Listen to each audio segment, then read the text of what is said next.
कमलपुर एक सुंदर सा गांव था। गांव के किनारे एक छोटा सा कच्चा मकान था, जहां सुरेश अपनी पत्नी शांति के साथ रहता था।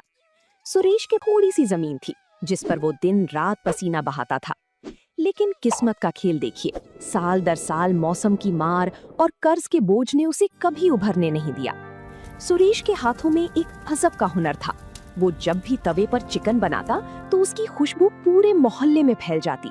लेकिन गरीबी ऐसी थी कि वो खुद के लिए महीने में एक बार भी चिकन नहीं खरीद पाता था।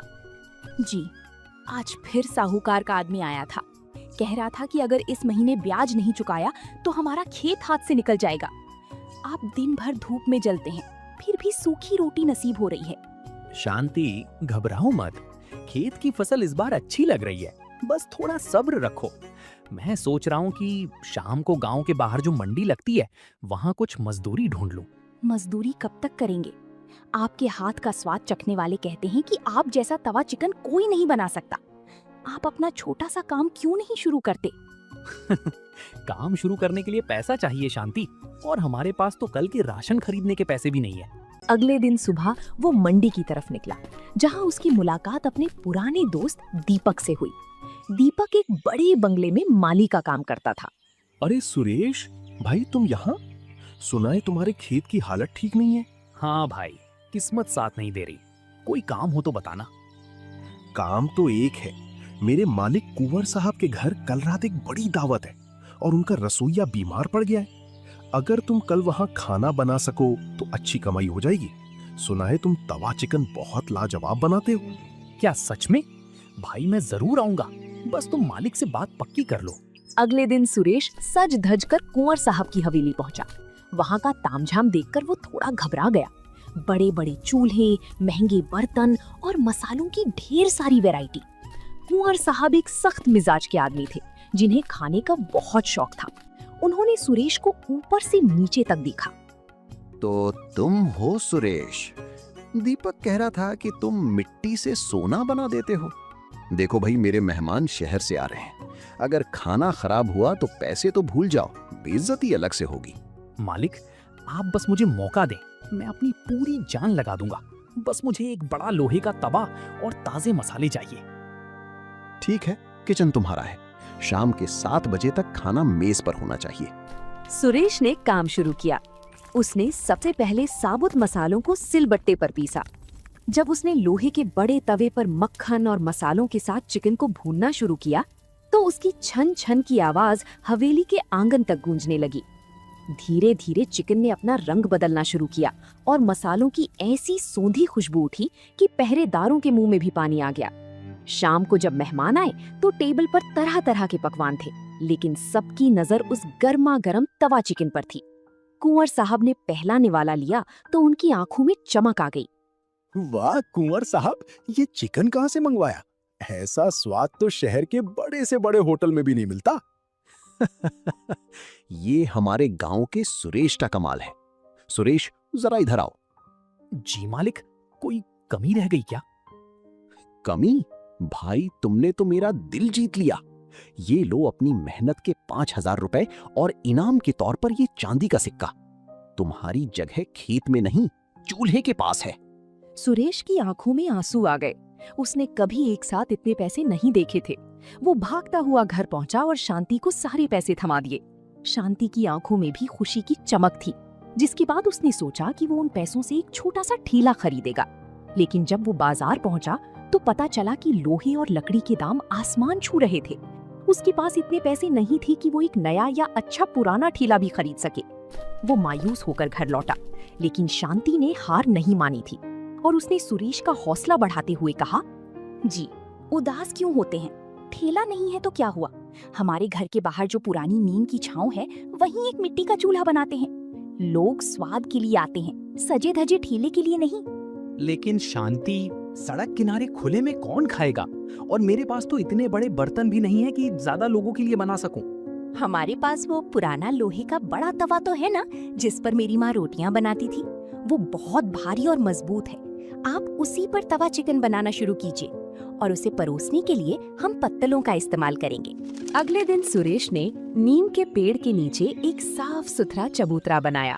उसने अपनी पुरानी साइकिल के पीछे एक लकड़ी का फट्टा बांधा जिस पर वो मसाले और सामान रख सके। उसने कोयले की आंच जलाई और लोहे के उस भारी तवे को चढ़ाया। जब ताजे खड़े मसालों की खुशबू गांव की पगडंडियों पर फैली तो सबसे पहले वहां से गुजरने वाले लकड़हारे रुके। अरे सुरेश भाई, ये क्या नई खुशबू फैला रखी है? क्या बना रहे हो? भाई बस एक छोटी सी कोशिश है। तवे पर देसी मसालों वाला चिकन है, चक्कर देखो। पैसे तभी ना जब स्वाद अच्छा लगे। लकड़हारे ने जैसे ही पहला निवाला खाया उसकी थकान गायब हो गई। धीरे धीरे बात फैल गई कि नीम के पेड़ के नीचे सुरेश नाम का आदमी 25 रुपए में जादुई सुई स्वाद दे रहा है। बिना किसी दिखावे के सुरेश का काम चल पड़ा। लोग शाम होते ही नीम के पेड़ के नीचे इकट्ठा होने लगते। लेकिन एक शाम अचानक मौसम बदल गया। आसमान में काले बादल छा गए और देखते ही देखते मूसलाधार बारिश होने लगी। सुरेश का चूल्हा बुझ गया और जो थोड़ा बहुत चिकन बचा था वो बारिश के पानी में भीग गया। सुरेश के पास छत नहीं थी, इसलिए उसे अपना सारा सामान समेटकर घर के अंदर भागना पड़ा। देखा शांति, छत ना होने का नतीजा। आज की सारी कमाई भी गई और जो माल बचा था वो भी बर्बाद हो गया। प्रकृति के आगे हम गरीबों की क्या बिसात। जी, बारिश को हम रोक नहीं सकते, लेकिन हम अपना तरीका बदल सकते हैं। अगर लोग यहाँ नहीं आ पा रहे तो हम उन तक पहुँच सकते हैं। मतलब, मैं समझा नहीं। गांव में बहुत से ऐसे लोग हैं जो काम की वजह से बाहर नहीं निकल पाते, या बुजुर्ग जो यहाँ तक नहीं आ सकते। क्यों ना हम होम डिलीवरी यानी घर घर खाना पहुँचाने का काम शुरू करें। आप खाना बनाइए, मैं उसे पत्तलों में पैक करके ढक दूंगी और आप अपनी साइकिल पर जाकर दे आइए। सुरेश को ये सुझाव पसंद आया। बारिश रुकते ही उसने एक पुराना छाता अपनी साइकिल पर फिट किया और एक बड़ा डिब्बा पीछे बांधा।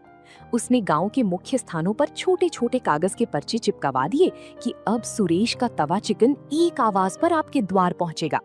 अगले दिन जब फिर से रिमझिम बारिश शुरू हुई तो सुरेश घर पर बैठने के बजाय अपनी साइकिल पर सवार होकर निकल पड़ा।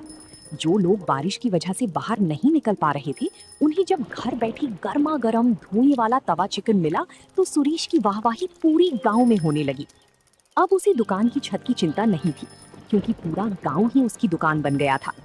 सुरेश सुबह खेत में काम करता और दोपहर से ही अपनी पत्नी शांति के साथ मिलकर तवा चिकन बनाने की तैयारी में जुट जाता। लेकिन जैसी जैसी ऑर्डर बढ़ने लगी, सुरेश की पुरानी साइकिल जवाब देने लगी। शांति, आज फिर से 5 घरों के ऑर्डर रह गए। ये साइकिल अब बूढ़ी हो गई है। भारी डिब्बा लाद कर दूर वाले मोहल्ले तक पहुंचने में बहुत देर हो जाती है। जब तक मैं पहुंचता हूँ खाना ठंडा हो जाता है। जी आप फिक्र ना करें, हमने पिछले 1 महीने में जो बचत की है उससे क्यों ना एक पुरानी मोटरसाइकिल ले लें। उससे आप कम समय में ज्यादा जगह पहुंच पाएंगे। मोटरसाइकिल? शांति, उसके पेट्रोल का खर्चा भी तो होगा। हमें दाम भी तो कम रखने ताकि गरीब मजदूर भाई खा सके। आप चिंता मत कीजिए, आप मोटरसाइकिल से शहर की बड़ी मंडी भी जा पाएंगे, जहां से हमें चिकन और मसाले थोक के भाव सस्ते मिलेंगे। वहां से जो बचत होगी उससे पेट्रोल का खर्चा निकल आएगा। सुरेश को शांति की बात समझ आ गई। उसने एक पुरानी लेकिन मजबूत मोटरसाइकिल खरीदी। अब सुरेश का काम और भी तेज हो गया।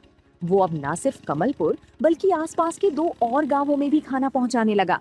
उसकी खासियत ये थी कि वो हर पैकेट के साथ शांति की बनाई हुई पुदीने की चटनी और लच्छे वाले प्याज मुफ्त देता था, जिससे उसका स्वाद और भी निराला हो जाता था। सुरेश की कामयाबी देखकर कुछ लोग हैरान थे कि एक मामूली किसान इतनी जल्दी कैसे तरक्की कर रहा है। गांव के कुछ लोगों ने अफवाह उड़ानी शुरू कर दी कि सुरेश सस्ता चिकन खिलाने के लिए बासी चिकन या घटिया मसालों का इस्तेमाल करता है। ये बात धीरे धीरे पूरे गांव में फैल गई और अचानक सुरेश की ऑर्डर कम होने लगे। शांति, आज मंडी से मैं 10 किलो चिकन लाया था, लेकिन सिर्फ 2 ही ऑर्डर आए। लोग मुझे देखकर कतरा रहे हैं। सुना है गांव में चर्चा है कि हमारा खाना सेहत के लिए ठीक नहीं है। जी, अगर लोगों को शक है कि हम खाने में मिलावट करते हैं तो हम छुपकर काम नहीं करेंगे। कल से आप घर के अंदर नहीं बल्कि सड़क किनारे उसी नीम के पेड़ के नीचे सबके सामने खाना बनाएंगे। लोगों को अपनी आंखों से देखने दीजिए कि हम कौन सा मसाला पीस रहे हैं और कैसा चिकन इस्तेमाल कर रहे हैं। अगले दिन सुरेश ने अपना सारा सामान फिर से नीम के पेड़ के नीचे लगाया। उसने सबके सामने साबुत